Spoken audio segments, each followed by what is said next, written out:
All right, guys. So I just have to say it. Today's interview is probably one of my favorite conversations I have had to date on the podcast. And honestly, I could have kept this guest on for probably 4 to 5 hours talking about what we were talking about. So I'm going to have him back, but I'll tell you a little bit about what today's episode is all about. So for those of you who are really looking to up your game in terms of your video content and your visibility, today's episode is for you. So on the show today, I have Gideon Shalwick, such a cool guy. I mean, first of all, his name is really cool, if we can just take a moment for that. But he's based out of Australia. He's a serial entrepreneur. He's been in the online video space really since the early days. And, it's all relative, but the early days in this case is around 2006. And he's created multiple successful businesses in the online video space. And his most recent project is something called Splasheo. And it's a video captioning service. It's used by some of the top entrepreneurs and personal brands in the world. So everyone from, Pat Flynn, John Lee Dumas, Jamie Masters. I mean, some of the biggest names in the online space today are using Gideon and his company. What I love about this conversation, though, is that it took a really unexpected turn, which I always think is fun. Originally I had brought Gideon on to talk about video best practices and what we can be doing to increase engagement, which we definitely talk about. And he's going to share what you can do to capture people's attention right away on your videos, how you can keep people engaged until the very end, how to keep people coming back for more with your content. So you're going to get, those of you who want the really tactical video best practices, you're going to get that from someone who is best in his class.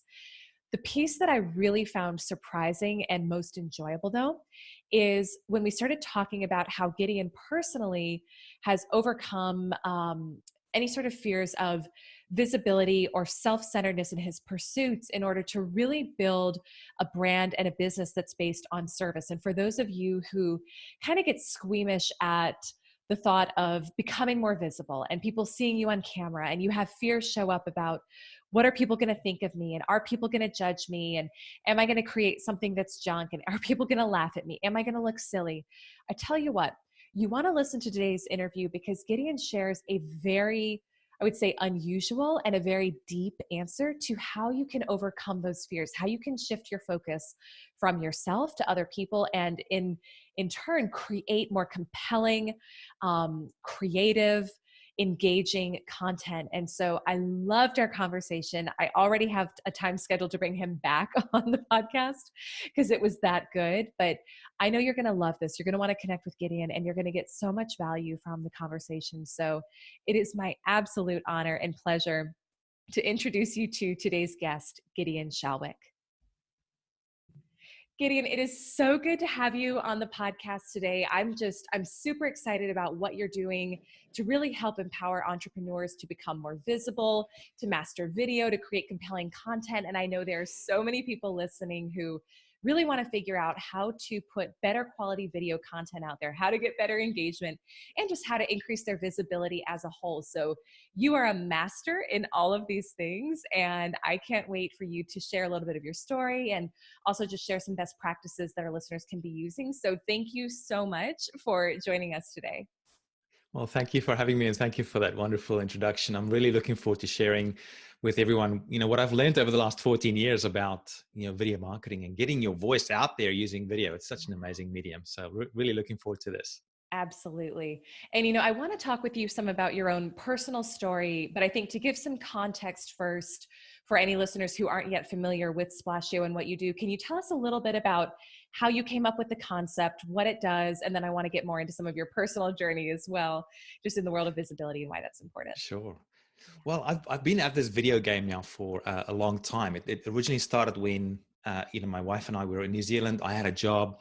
I told her one day, I said, look, this is not working out for me. I don't like working for someone else. Let's quit our jobs and emigrate to Australia and start a new business, new life, new everything. Cut a long story short, it took us about 2.5 years to really figure out the game before we became profitable. And, many times thought about just giving up, and packing our bags and saying, this is it, we've had enough. But luckily we kept on going, and we got some good success finally, and started building a profile. And all of this has been, had a video element to it. Our first really big success came in 2008 when we launched a training program that taught people how to use blogging. to build their businesses, right? So, but it was a video course, and back then it was I'm pretty sure it was the first video training on how to use blogging for growing your business. Wow. So that Wow. was really, really cool. And then I moved on to another project where I worked with a local magician here in Brisbane, Australia. He did the magic. I did the video marketing on YouTube. Very quickly, that business took off. By the time I left after a year, I think we had about 50,000 email subscribers that we gained all from YouTube, which was just amazing. And then I've just been doing video project after video project. The most recent one was a software company called V-Roll. I've exited that at the start of this year, but there we created software to automate video production for video ads on Facebook, YouTube, and Instagram, right? Mm. And so just a little bit before I exited, a friend of mine, he was trying to caption his videos because he runs an agency, and he's doing it for his clients and saying this is such an important thing, but it's such a pain in the backside to do this. And he asked me, because I've got all this, 14 years of experience of video, Gideon, is there an easy way? Can you help me? And I looked into it, and I basically had to get back to him and say, no, there's not an easy way, at least back then. And so I thought, well, there seems to be a bit of a gap in the market there. There was software around already. There's more software now, but there was no real good service that could do it for you. So I said, okay, well, let's set up a service, for people that will do it for them, and they don't have to use any software. All they have to do really is send us the videos, and we then transcribe the videos. It's all human based.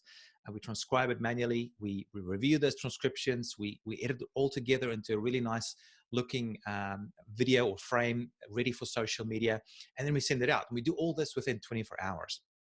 So it's been a blast. We've been at it for about a year now, and just really loving it. So and with Splasheo, what's really cool about it is we had a chat about this at our first meeting, was how well aligned it is now with my vision and my purpose in life, my personal vision and purpose in life, which is all about helping people get seen and make an impact in the world. And I think we're really on a very similar frequency there. So I'm so excited to talk to you about all this stuff today. Yes. Oh my gosh. Well, and I think too, just in your story initially, I think there's so many good lessons from that people can draw, but one is, it seems like everything you've done has been relatively forward thinking. The fact that you had the first video course on how to blog in 2008, and I can't imagine, I don't know if you've run the numbers now on how many of those there are, but the fact that you did the very first one, it's like, that's insane, right? That's crazy. And everything that you have done, it seems like it's really been in response to what's a pain point that somebody has, right? Absolutely.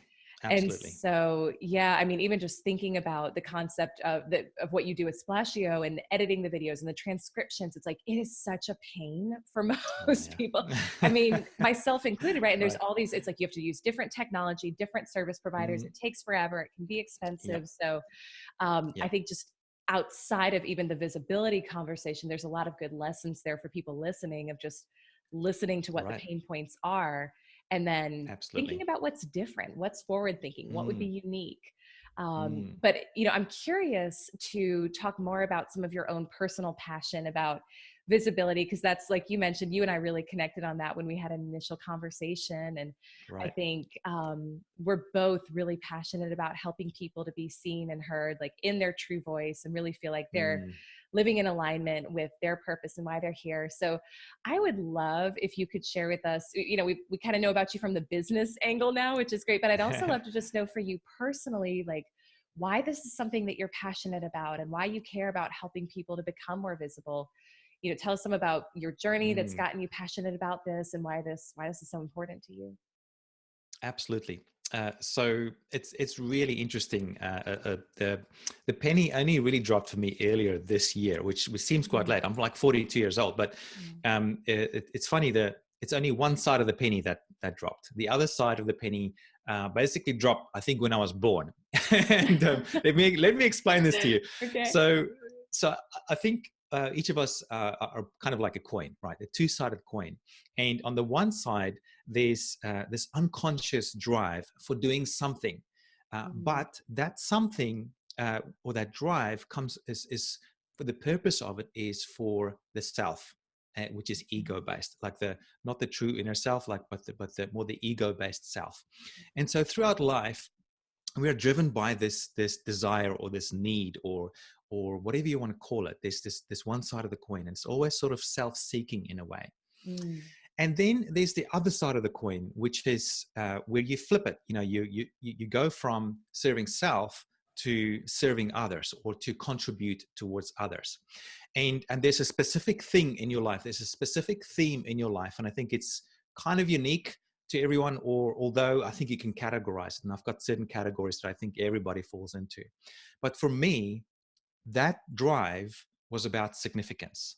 Like Mm. as far back as I can remember, it's always been about significance. My why, the reason why I've done everything I've done in my life, has been in search of significance, in search of feeling significant or worthy or Mm. good enough, whatever you want to use. I'm using the word significance to capture that.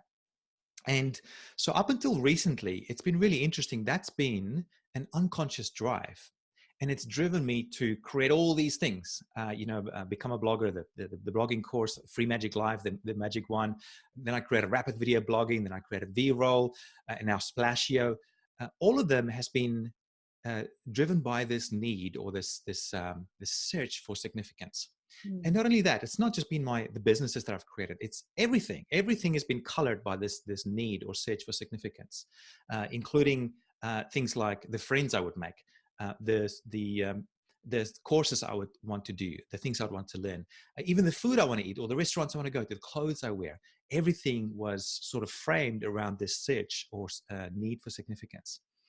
And what's been interesting about it is that even though in the past I would be engaging in projects where I would think it was not about me, where I'm thinking I'm doing this good thing for the world, whatever, it was still unconsciously driven by this inner need or desire for significance for the self.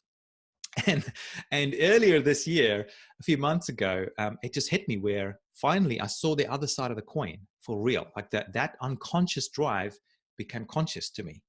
And Mm-hmm. I didn't realize that there was that unconscious drive there. And then all of a sudden it just made sense. Like I said, the other side of the penny dropped. Like, boom, hey, Gideon, yes, it is about significance, but now it's shifted. You've trained for 42 years now, Gideon, to learn about significance and helping yourself with it. Now it's time to shift that focus away from yourself into contributing to others.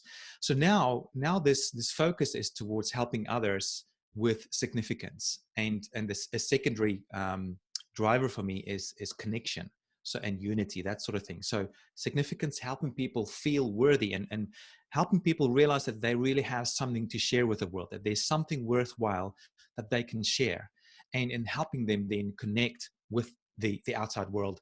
And now fitting in with that is what we're doing with Splasheo. Like, yes, it's about captions, but really, if you think about it, it's about removing that barrier for you to get on video and getting it out there. Because with Splasheo, what you can do now, you just create the video, push it through, and there's no editing. That's the best thing. Like for 14 years, I was struggling with the editing side. And when I discovered captions, it's like, it takes care of that. So yeah, it's been an amazing journey, Elyse, and now it's so exciting to have all these things aligned, but also then to realize, it's about that contribution to others, and that's where I think your life just changes when you intrinsically and deep down realize that. I think mentally you can realize it, but it's not until there's an alignment between your mind and your heart and your whole body. Like it's a whole thing, right? It's that includes everything. It's not just the mind. It's Yes. not until it all drops, all those things are in alignment, that it just boom, it changes. And it's been really cool. So I'm really excited about it. I'm really curious to find out for you, what was going on in your life when that switch happened? Because I think for some people, it's like we have to have something major happen where all of a sudden we realize, gosh, I've been focusing on the wrong thing, or it's time to shift my focus. Was there something major that happened that really made that shift for you? Or was it more of just like an awareness? Because I think people are going to be wondering, how Right. do I know when it's time to have that shift if they're not there Well, yet, haven't experienced it, Yes. So I think there's been a number of major things that's happened to me. But the trouble was I didn't learn. I didn't learn the lessons until later. And if I look back at these major things happening to me, every single time they were designed for me to get it, and I never quite got it. And it wasn't until that realization came that.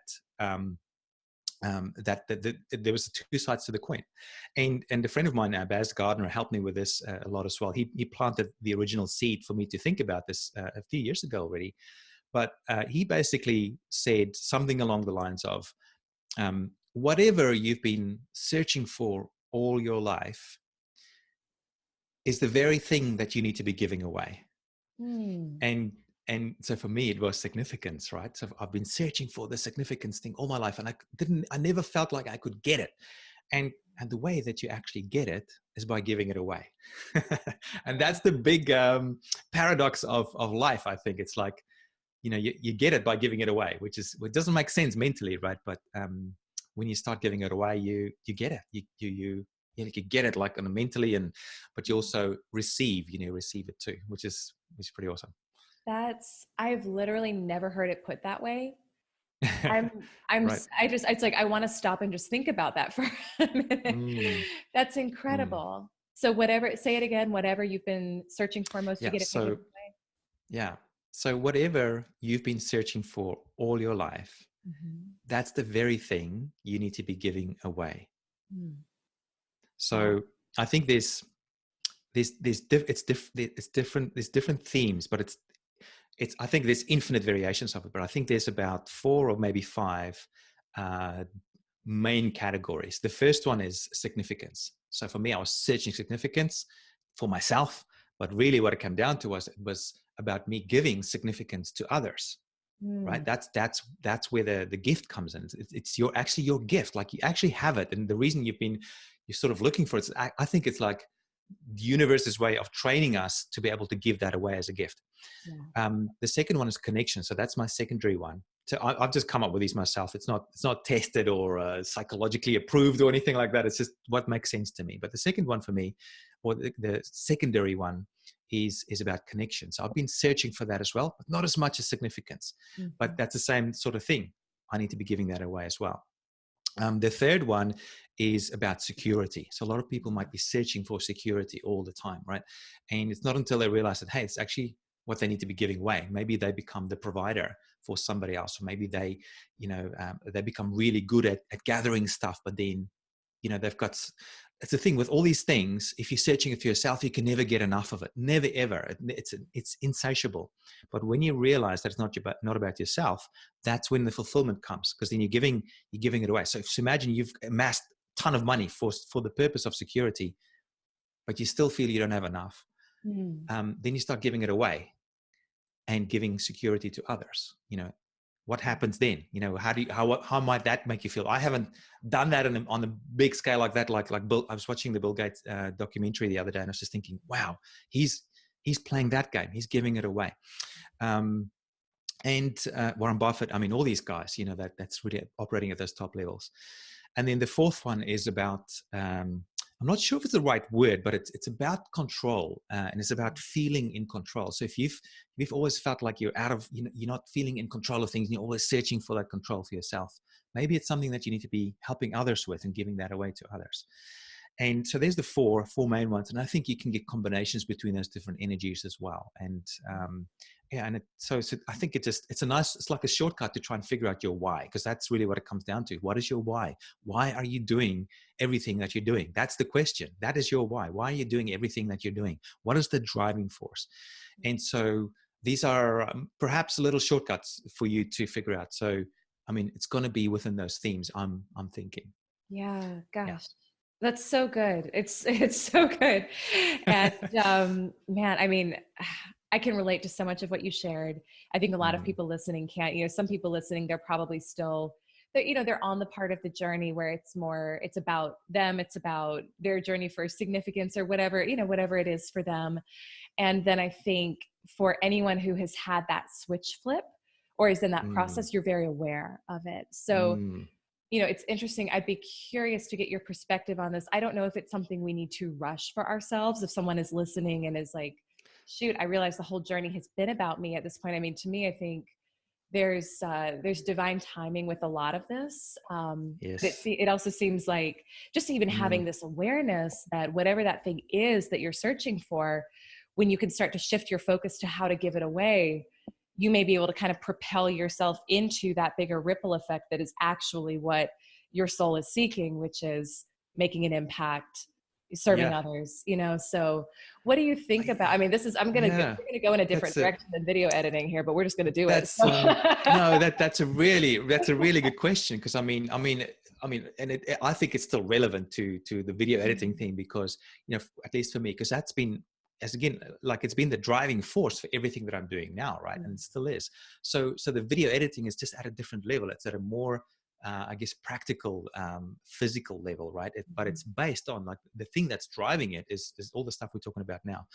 But to answer your question about, whether you should be trying to speed up the process, or whether there's some sort of divine process, timing with this or not, I don't know. But I'm guessing that the universe probably is trying to club us over the head, quite a few times throughout our lives, Yeah. and it comes down to whether we are ready to accept it, whether we are ready to accept the gift that we've been given to be able to give that.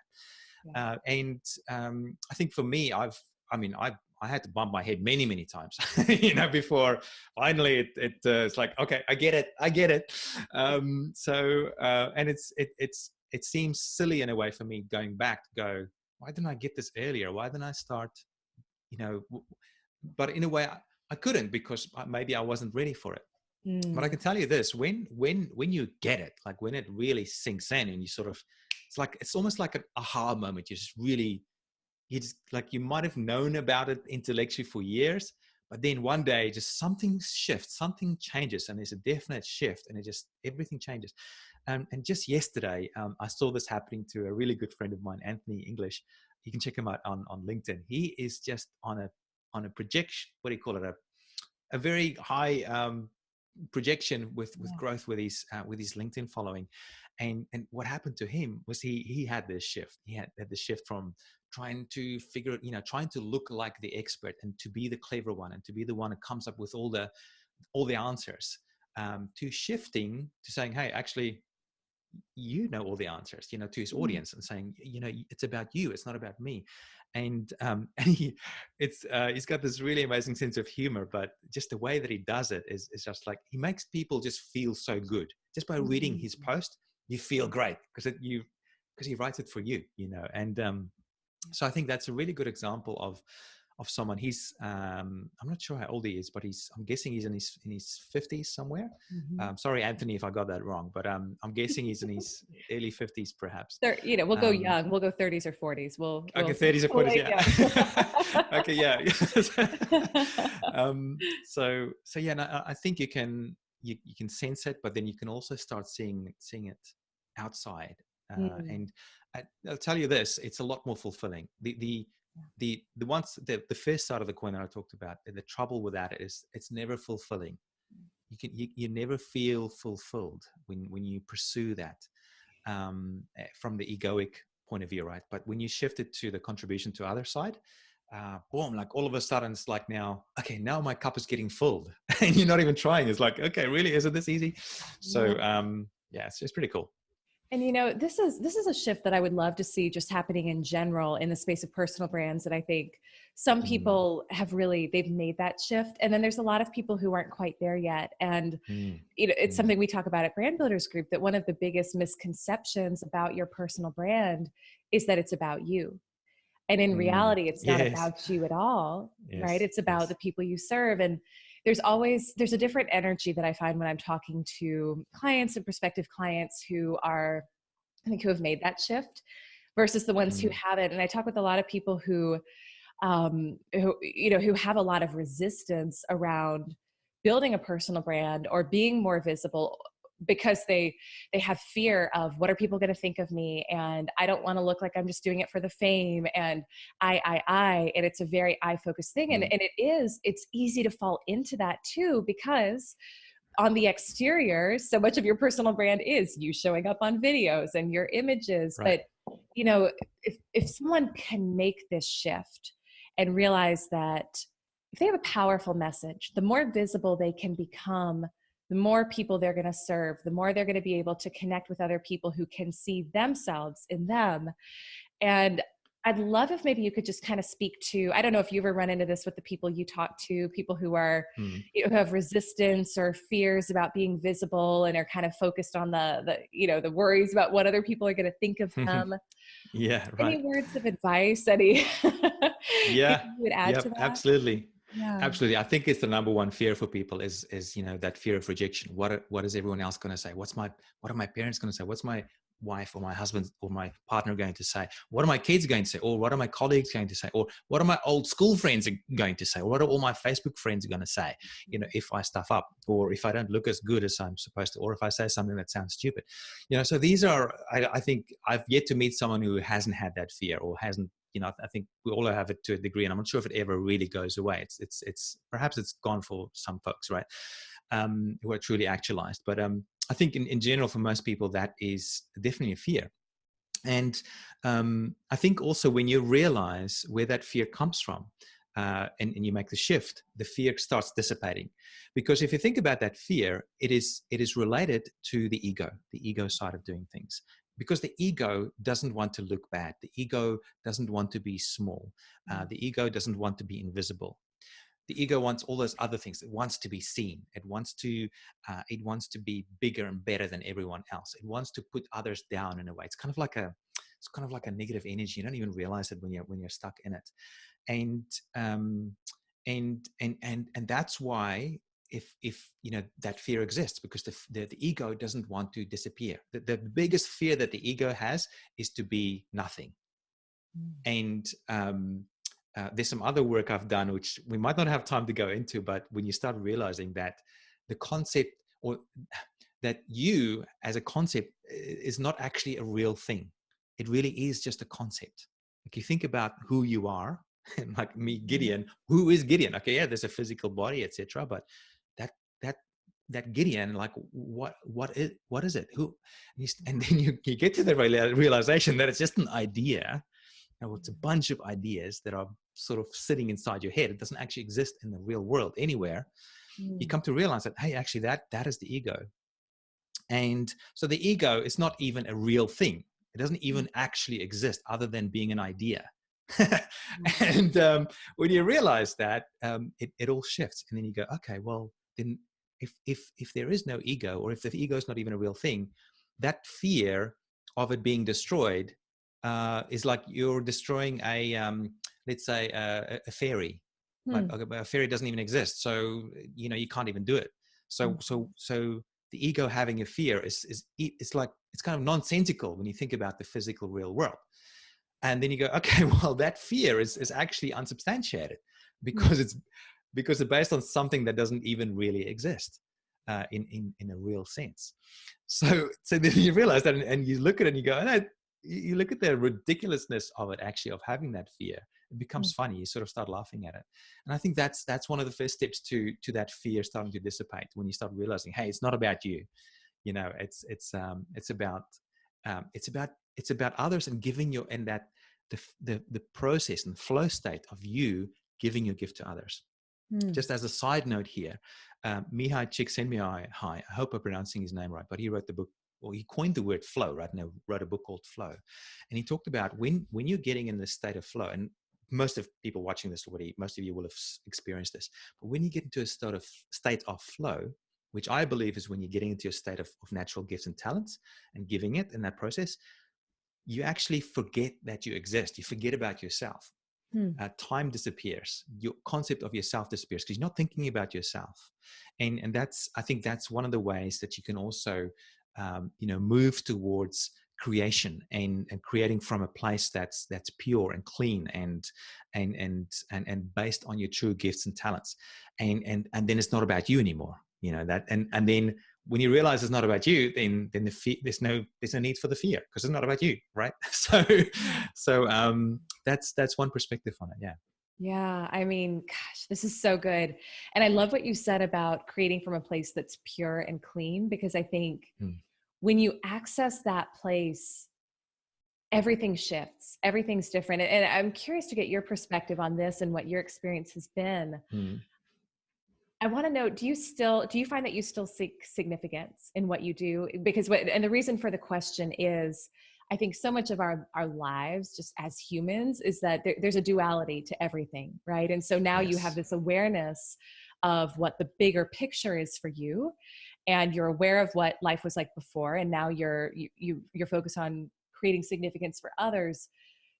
I want to know, has it totally shifted for you, or do you find that there's still some duality to it? Do you think that it's possible to ever shift fully to the other side? Or, I mean, these are Oh big, gosh. big questions, right? But I want your perspective. Yeah, I think unless you're Eckhart Tolle or one of the big sages of the past, you're probably not going to be able to get rid of your ego completely. And I still have ego. There's no doubt about that. You just get me in a game of chess against my brother, and you'll you'll see my ego flaring up, for sure. So it's definitely still there. Maybe I'm hoping that it's a sort of transitional thing that eventually the ego diminishes, or hopefully finally disappears. But it's not. I don't. For me, certainly, it hasn't been something that was overnight. I know some people go through certain experiences where it's a sudden thing for them, where they have a dissolution of or the ego dissolves. For me, it's been more of a gradual thing. Like I say, I think there's been these events in my life where I think there were clear indicators for me to have that change, but then I didn't because I was too stubborn. I was too inside my own ego. Yeah. So yeah, I still have it. There's no doubt about that. So the question then is, how do you deal with that? How do you work with that? I think it comes down to awareness, and also realizing that perhaps it is a paradox that we're not meant to be able to understand, and perhaps it's one of those things where it could be like a paradox. It could also be an apparent what do you call it, polarity, Mhm. where it seems like there's the selfish ego and the unselfish true inner self, right? And it seems like a polarity in two different, Mhm. like I said, two sides of the same coin, but it's actually really the same thing. Uh, um, and they're kind of part of each other, like yin and yang, that yin and yang sort of drawing or symbol. Another way to think about it is when you think about all the apparent polarities or dualities, they're actually, when you really look at them, the same thing. They're part of the same thing. You look at light and darkness. This is the most simple one to get. But when you think about the idea of light and the idea of darkness, the idea of the thing is that darkness is not actually a thing. Hmm. Light is a thing, and the way to figure it out is you can say, well, can you kill light with darkness? Like, for example, can I turn on the darkness? Like in this room, is there a switch that is like an active force that can turn the darkness on? It's like, no. But can you kill darkness with light? Yes, you just turn the light on. Boom. So the only thing that really exists is light. There's no thing such as darkness. It's Huh. just lack of light. That's all it is. So when you think about it that way, you go, okay, hang on. Maybe this polarity thing or duality thing has been, it's been sort of, we've created it in our minds to sort of try and make sense of the universe around us, because like Hmm. to the mind it makes sense that there's light and darkness. Yeah, cool. Like, otherwise, how do you explain to someone? So we use language to try and explain these things, but they're really the kind of the same thing. And I Wow. guess the yin and yang idea kind of would explain that quite well. Gosh, this is incredible. And I really want to drive home how it applies so much to entrepreneurs who are looking to up level their visibility, because I think it speaks to the core, the most gripping fear that so many people have, which shows up, as you've so eloquently shared here and explained, because of the ego. And so it's such an important concept to really grasp and to master. And to me, this is more important than any of the technical stuff, right? It's like Right. you can learn the formulas, you can learn the technical stuff. But at the end of the day, if you're so in your head about what people are going to think of you and how you're showing up, then you're never going to be able to deliver your most powerful message. to the world. So I really want to just thank you, Mm. because I've never heard it explained this way, and it makes so much sense. So I think for a lot of people, they'll be having light bulb moments. And then the other thing I want to do is, because I know my listeners are they're like, you can't get Gideon on the show and not give tactical advice for videos. So I want Right. to, so I want Sure. to also, I want to ask, you've shared so generously about this, and can you, so we're going to get a little more into the tactical here, but Okay. for entrepreneurs or anyone who's creating video, who's really looking to up level their visibility, who's looking to create better content online. One of the things I hear a lot from my audience is they have questions on engagement, right? Like it feels Oh, so yes. frustrating to put out content and they're watching like 2 seconds and they're ghosting, or they're not even capturing people's attention at the beginning. So I'm getting a lot of questions lately about, how do I capture people's attention right off Mm, the bat? And how do I make sure they make it to the very end? So I'd mm, love to hear any just best practices, any tips on that, and then anything else yeah. you would add that's important for just creating better video content in general. Oh, sure. Okay. Well, let's start with the most important thing, and that is when you're creating content, it needs to be something that people actually want to consume.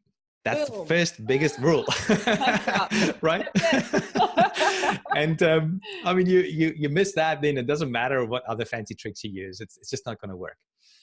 Now, where this gets interesting and complicated, or a bit more challenging, is when you start thinking about, okay, well, what about me? I want to talk about this certain topic that I am passionate about, but there's a chance that no one else might be passionate about it. There's a chance. Mhm. Um, so I think occasionally, or quite often perhaps, you can get it where what you're truly passionate about and what you really want to talk about all day, you can't stop talking about it, right? There's a bunch of other people who are the same as you and they want to listen to you, right? That's very, very possible, and that happens all the time. But there are cases as well where what you might be really interested in, uh, you might have an audience of one, which is just you. I experience that sometimes within my family, where I get really passionate about a topic and I just want to talk about it all day long, and they're all just going, okay, thanks, we've had enough now. Let's move on to the next topic. So then it introduces this balance thing where you've got to think about what it is that other people want. And so Mm. you do have to shift outside of yourself and your own desires a little bit, to thinking about, okay, well, how can I take what I'm passionate about and what I'm really knowledgeable about, but position and talk about it in such a way that it's interesting to other people and that it will appeal to other people. So there's a balance. And I think um, sometimes it really is a balance. You gotta, it's like the yin and yang thing again, right? Where you've got to bring both those worlds together. If you just focus on the one or the other, then it doesn't work. So you got to bring them both together. So it comes down to being excited and passionate about what you're sharing, right? But then also making sure that what you're talking about is actually of relevance to other people. So that's really, really important. um, that being said, if you've got that nailed, if you've got a good match there between what you're passionate about and what other people want to learn about, and you figured out a way, like the thing in between, which is your message, how to say that in a way that it appeals to other people, the next thing is basically to figure out a way to package it, right? So I mentioned the messaging side of it already. So there's going to be certain words, certain ways of saying things that's going to appeal to other people more than others. And so you've got to figure that out. That becomes your core message. And it really is that marriage between, between what you're passionate about and what problems you can solve for people, and then what other people are actually what problems they're looking to solve. I always bring it back to the problems that people are struggling with, and starting there. Like look at what other people are complaining about. That's a really key way to find out what the problems are. If people are complaining about an interface, or complaining about a certain service, or complaining about how Facebook does this, or complaining about a certain way things are, those are telltale signs of problems that people are struggling with. So that becomes like a boom, boom, boom, like a headlight, like what do you call these things, siren or whatever, to help you hone in and go, okay, there's a problem people are having. How can I solve it with my passion? And so you bring those things together. And that really becomes your messaging. Your messaging is captured in between those two worlds. Yes. And then there's a bunch of other things. I mean, I can go so there's a lot more tactical stuff that I can get into now. Would you like me to get into those things a bit more? Yeah, I think, it's going to be a longer interview than usual, and I'm okay with that. I would Okay. probably keep you on for 3 hours if I could. So, so what I I could was talk for a saying, whole day if you want. it'll be you and me listening, but hey, we got our two Yeah. people who Right. this is incredible. So yeah, so I think I'm going to bring you back we'll do like a deeper dive into the tech, but Okay. let's do high level, some technical things people should be thinking about, because I think they're really going to Right. want that. So definitely, like, share with us some of the best things that we can be doing from Okay. a technical standpoint. Right. So there's some simple things you can do, right? I think when it comes to ways to capturing people better and getting their attention, there's some little tricks you can use for when you're creating the content. I always think about the wonderful Bluma Zaganik. She was a Russian psychologist in the 1800s, and she figured out that when she introduced suspense in her training materials, her students would pay better attention. Hmm. And so that was really cool. So it's known as the Zeigarnik effect. Now all the movie producers, TV series producers, they all use this, where it's basically opening up loops. So they open up a loop right at the beginning, and then throughout the program or the episode, whatever it is, the video, there's multiple little open loops, and some of them get closed, some of them don't. Hmm. And very importantly, then you end on a cliffhanger, which is just another form of an open loop or a Zeigarnik effect. So that's one of the best ways I've found for engaging an audience and getting them to watch, and getting them to watch right till the end, because you could open up a loop right at the start and don't finish it till the end. And so people, they want to keep watching. Like, I don't know if you've ever started watching a really bad movie and then you keep watching it till the end because you want to see the finish, but it's a bad movie, right? Yeah. I was going to say, I've started watching them. I don't know that I've ever finished them, but I think there's been Okay. one or two where it's like, is this really happening right now? Is this actually so bad? Right. Like, is it really real? So Okay, so yeah. you get those are a different category, but maybe Right. there are mediocre ones where you go, oh, I'm not sure if I should watch it, but I want to see what happens. Yeah. So then you finish it. So that sort of effect, it's really, really powerful. Another way to package your messaging or your videos is to think about how you can introduce story into it, like tell little stories. And it doesn't have to be like you climbing a big mountain or anything like that. It can be just be something like, the other day I had a chat to Elyse, and we were talking about video production. And boom, there's a story just like that. It's the beginning of a story, because you're telling you're telling a story of what just happened or something that's just happened in the past. So do it like that. It doesn't have to be like like a fairy tale type of massive Hollywood production kind of story. Just like that. Hey, this is what happened, and boom, boom, boom. Mhm. So you don't have to think about it when you tell a story, right? We're brought up with telling story. That's like the simplest way of telling a story. Just go, okay, what's a cool thing that happened, and how can I share it with everyone else? So then you package that, you bring your own passion, your own what unique way of solving the problem into the story, and that in and of itself, those two things or those three things, getting alignment with what you're passionate about and what other people want to hear, and honing in on problems, and then introducing the Zeigarnik effect, opening up loops and introducing story into it. Boom, like that. Those things are like, they're like the pillars, for creating amazing content. A lot of people don't even know this. Like, they focus on editing and whatever else, and I don't know. There's just so many different things you could do. Everything else that you add on to that is basically additional. It's like incremental improvements that you can make. Yes. Oh, yeah. Go ahead. So yeah. Mhm. And then there are other things like making sure there's, I call these things hygiene factors. So actually it's not my phrase, it's another smart psychologist who I can't remember the name of, who came up with this thing called hygiene factors, right? And I think it was in relation to employees and how they would work when certain hygiene factors were in place. And basically all it means is that it's those things that you notice them when they're not there. We notice them when they're not right. So, for example, in you walk into someone's house and it's dirty. There's dust everywhere, and there's, I don't know, underwear on the floor. That's the first thing you notice, right? Yes. And then you compare it to walking into a clean house. You don't even notice that it's clean. You just walk into the room and yeah, it's all good. So same thing with video. There are some hygiene factors. So if your sound is bad, people are going to notice it. You go, Mm. oh, that guy's or that girl's sound is bad. Like immediately, boom, right? So it's a hygiene factor. how you're positioned in the video. Like if you're a lot of people, I don't know, have the video. I'm not sure if everybody can see this now. If you're listening, you can't see, but I'm like really low in my screen now. And He's like a corner. the framing, or I'm like way off on the side, or like, just frame yourself properly in the video so that people can see your face. Like there's internet video is different to video on film, right? So in general, there's a guideline. I use about like 2 little fingers between the top of my head and the top of the screen. It depends a bit on how far zoomed in and out you are as to how you use that rule. But for this shot that we have now, that's sort of the rule of thumb that I use. Lighting is another one. You can improve the look and feel of your video so much by just having some better lighting. You don't have to go fancy. You can just use natural sunlight, not on your face and stuff, but if you open up the window blind or something like that inside an office or room, you can just light up the room a bit and get better light.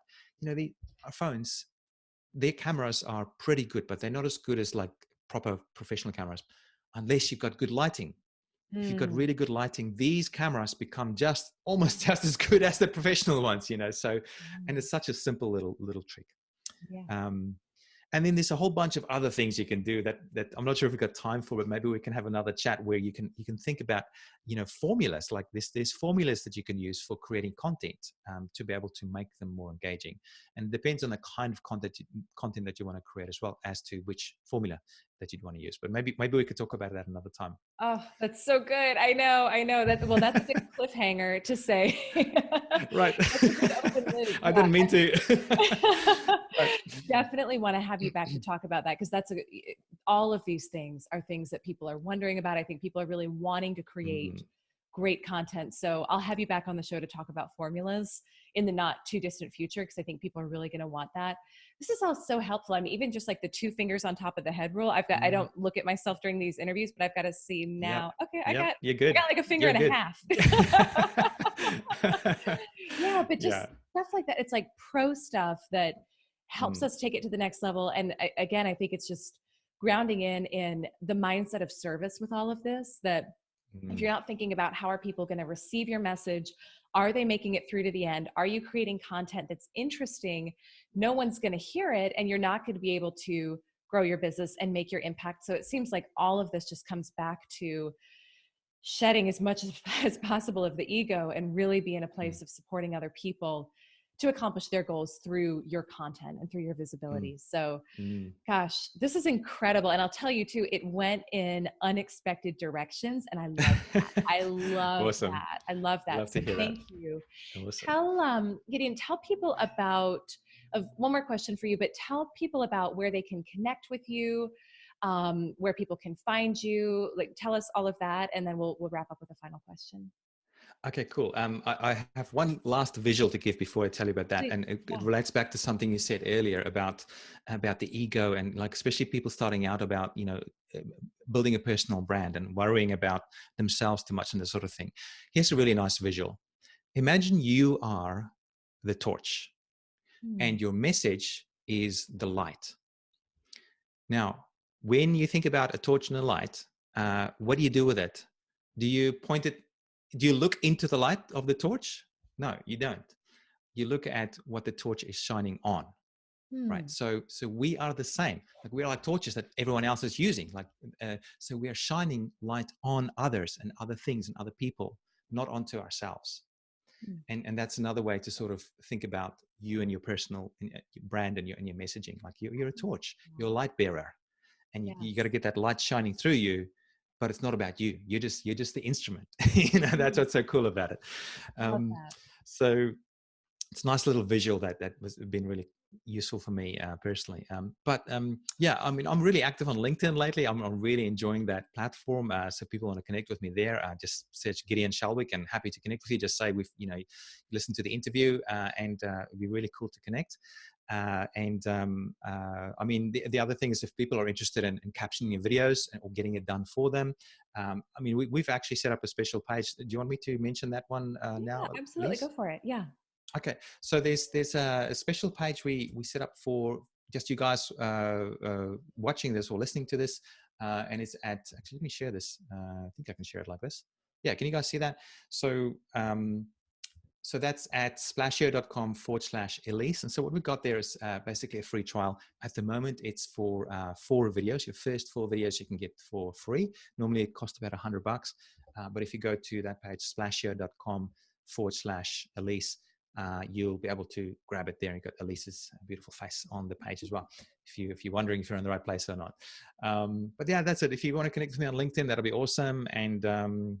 And otherwise, thank you so much for a brilliant conversation. It was so good. Gosh, absolutely, absolutely, and thank you too for setting that up. And I'll say this because I think this really speaks to your generosity. Like, you set that up without me even asking, so thank you for that. And full disclosure for all the listeners, because I always like to be upfront. It's an affiliate link, so if you end up purchasing, I get money. So you can help support my dog food habit, purchasing habit for my old lady dogs. But either way, like, I think people will really want to go and just connect with you, see who you are. I'm just so blown away by the service that you provide, and also the heart behind the service. So I just really want to acknowledge you for that and say thank you. And just a final question I would ask you, all of our listeners here are really, really focused on how they can make a greater impact in less time, right? Hence the name Instant Impact. And I think our listeners are really focused on everything they do having purpose, everything they do being of service to other people. And so just any final words of wisdom that you would have from your life experience for someone who is looking to make a greater impact with their brand and with their work in less time. Yeah, I think if I had to look at my overall career, definitely it hasn't been easy. There's been easy parts. There's been parts that I've been really excited, but then there's also been parts that's been really tough. There's days that I've gone, this sucks, I want to give up, and those days never go away. By the way, I've been at it for 14 years now. You'd think like after 14 years you wouldn't get those sort of days anymore, but they always come back. And so I think there is something to be said about this idea of resistance. Like in life, there's going to be resistance. There's going to be things coming in your way. That's going to be a struggle or a challenge. And that's normal. I think that's part of it. And in fact, if we could go back to the light analogy and us being lights to the world, right? If you think about a light bulb, the way that the light works, the only way that the light can work is if it has resistance in it. There's a little resistor inside any light bulb, and you send a current to the light, right? And it gets hot because of the resistance, and then it shines the light. So in a way, you can't have light unless there is resistance. So those things are cool. They're actually good. Like these setting up these meaningful challenges is a nice way of looking at it. And realizing that it might not always be easy, and that's okay. That's actually part of the game. That's how it works. That's how you make light. When you think about a musical instrument, it's the same sort of thing. There's no music unless there's resistance, right? On like a violin and a string, your voice. There's no voice coming out unless there's resistance. Yeah. So it's part of the game, and I think so there's going to be times where it might be tough, but realizing that, hey, that's just part of the game. Everyone has it, and it's your way of shining your light.